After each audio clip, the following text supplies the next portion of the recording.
سڵاوتان نەبێت لە شاپرێسەوە هەواڵی ڕۆژتان پێشکەشەکەم سەرەتاش گرنگترین ناونیشانەکان. بەڵ تەڵەبانی لە پەیامێکی نوێدا داوایەک ئاراستەی لایەنەکان دەکات. وردەکاری تاپۆکردنی خانوویەک لەسەر بەڕێوەبەرێکی گشتی بە 2 ملیۆن دینار بڵاو دەکرێتەوە. سەرکردایەتێکی یەکێتی باز لە شکستی ڕێفراندۆم و کاریگەریەکانی دەکات. کاندیدی پۆستی سەرۆکوەزیران هۆشداریەک دەدات بە هەرێمی کوردستان.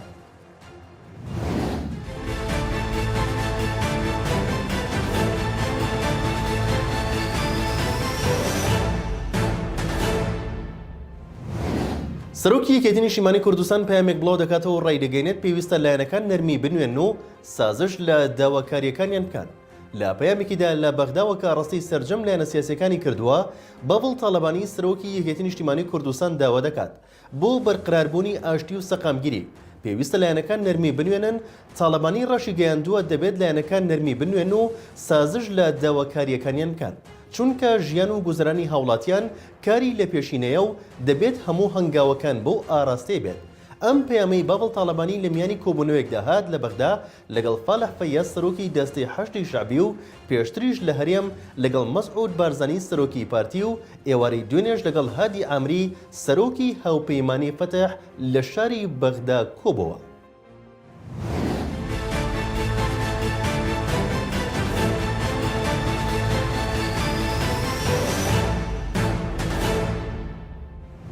ئەمڕۆ دادگای تێڵچوونەوەی هەولێر دانیشتنی دووەمی دادگا لەسەر کەیسی کوشتنی ماریا سامی ژنە چالاکوانی شاری هەولێر بەڕێوەچۆ. پارێزەری کەیسەکەش وردەکاری بڕیارەکانی دادگای ئاشکرا کردووە. هەرێم ڕەفعات پارێزەری کەیسی ماریا سامی لە کۆنگرێکی ڕۆژنامەییدا لە شاری هەولێر ئاشکرای کرد براکەی ماریا لەبەردەم دادوەردانی بە تاوانەکەی داناوە کە بە تەنها کارەکەی کردووە. دادگاش بڕیاریدا بە سزای 15 ساڵ زیندانیکردن و هاوکات مامەکەشی ئازادکرا کە پێشتر تۆمەتبارکرا بوو.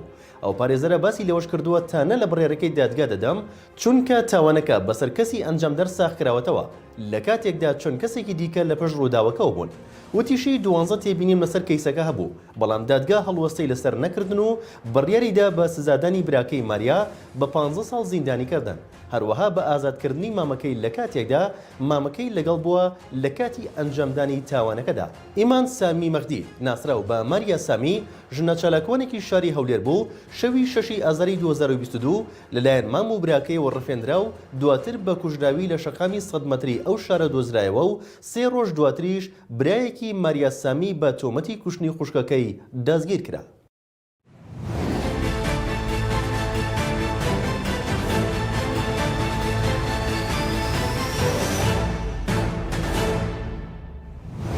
ئەندامێکی پەرلەمانی عێراق ئاشکرای دەکات لە سلێمانی باپارەی نیومەتر زەوی خانوویەک لەسەر بەڕێوەبەرایەتێکی شارەکە تاپۆکراوە.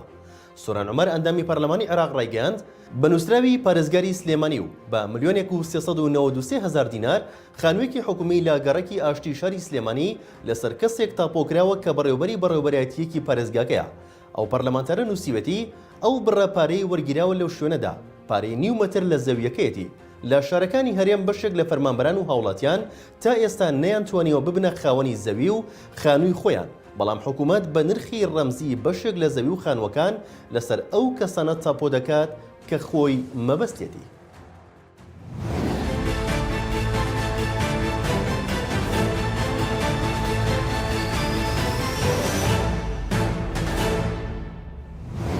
ئەندامێکی سەرکردایەتی یەکێتی ڕایدەگەنێت جێهێشتنی هەندێک لە پۆستەکانی کەرکووک لەلایەن لایەنێکی سیاسی دیاریکرا و وەرگرتنەوەی هەندێک لە پۆستەکانی تر لە کورد وای کردووە دەسەڵاتی کوردی لاواز بێت. جەخت لەسەرەوەش دەکاتەوە هەموو هەوڵێک دەدەن بۆ وەرگرتنەوەی پۆستی پارێزگاری کەرکووک. حەسیبە عەبدوڵڵا ئەندامی سەرکردایەتی یەکێتی نیشتیمانی کوردستان ڕایگەاند ئامار و داتەکانی هەڵبژاردنە یەک لە دوای یەکەکانی عێراق دەرخەری ئەوەن کورد لە کەرکووک زۆرترین دەنگی هەیە و لە نێو کوردیشدا یەکێتی زۆرترینە. ئەمە ئەومان پێدەڵێت پۆستی پارێزگار مافی کووردە و لە ناو کوردیشدا هی یەکێتیە. سەرکردەکەی یەکێتی ڕوونیکردەوە یەکێتی مەبەستێتی پۆستی پارێزگار بگەڕێتەوە بۆ لای کورد. یەکێتی لەسەر ئەم هەڵوێستەی سوورە جگە لە یەک لایەنی کوردی پێی هەزم ناکرێت هەموو لایەنە کوردەکانی تر لەگەڵ یەکێتیدا هاوڕان. پۆستەکە لە دۆخێکی نەئاساییدا درەوەتە پارێزگاری ئێستا بە وەکالەت. ئەم دۆخە کۆتایی هاتووە و دەبێت ئەم پشکە بگەڕێنرێتەوە بۆ خاوەنەکەی. دەربارەی هۆکاری لاوەزبوونی کورد لە نێو دیوانی پارێزگاری کەرکووک حەسیبە عەبدوڵڵا دەڵێت بەهۆی شکستێنانی ڕیفراندۆم ئەو دۆخەی بەسەر کورد هات لە کەرکووک و ناوچەکانی تر کەم نەبوو، زەبرێکی کوشندە بوو، هێندە کورد زەرەرمەند بوو، هیچ کات بەعز نەیتوانی ئەم زەربەیە بدات لە کورد.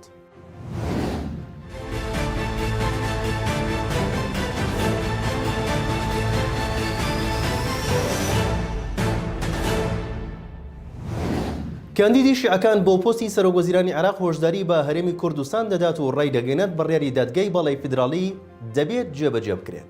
ئەمڕۆ محەممەد شیع سۆدانی کاندیدی چوارچەوەی هەمانگی شیعەکان بۆ پۆستی سەرۆکوەزیرانی عێراق چووە پەرلەمانی عێراق و لەگەڵ ژمارەیەک لە پەرلەمانتەرانی دەرەوەی چوارچەوەی هەمانگی شیعەکان کۆبوونەوەی ئەنجامدا. لەوبارەیەوە سۆران عومەر پەرلەمانتاری کورد و بەشداربووی کۆبوونەوەکە لەگەڵ سۆدانی ئاشکرای کرد. محەممەد شیع سۆدانی وتی بڕیاری دادگای باڵای فیدراڵی دەبێت جێبەجێ بکرێت. ئەو پەرلەمانتارە کوردە باسی لەوەش کردووە. سۆدانی ڕایگەاندووە کێشەی نەوت بڕیاری دادگای فیدراڵی یەکلای کردوێتەوە و دەبێت جێبەجێ بکرێت. چارەسەرەکەشی لە یاسای نەوت و غازی عێراق دەکرێت کە پێویستە بە زووترین کات یاساکە دەربچێت. لە شارپرێسەوە هەواڵی ڕۆژتان پێشکەشکرا. شاد و بەختەوەڕ.